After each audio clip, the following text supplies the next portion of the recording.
Welcome back. We can still continue to work with the document inside the document editor. And you're going to see more tools in the upper right hand corner. For example, you're going to see here that we can rephrase certain elements of our document. For example, we can highlight a particular passage, and you'll then see that this menu is now available to us. What we can do with the passage that we have highlighted is we can then rephrase that one passage by clicking this button. What will happen then is that Jasper will then work to rephrase the content. We can choose to use that content, we can click the replace text, or we can try it again. And then Jasper will retry it again. You'll then get the same prompt. You can then choose to replace the text, and you'll see your new text here in this area.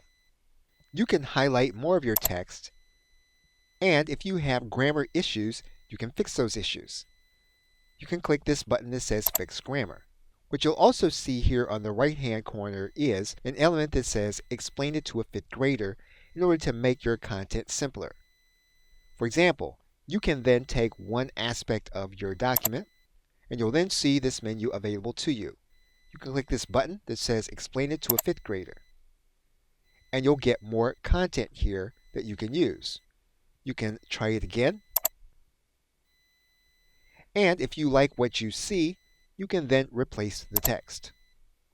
If you don't feel your content is long enough, you can place your cursor at the end, and you can click the Compose button, and Jasper will begin to compose more text. And so basically, inside of your document area, you will then be able to use Jasper along with the tools in order to create more content. Now, once again, this document editor is only going to be available to the customers that have the boss mode of creating content. Okay, so with that, thanks, and I will see you in another video.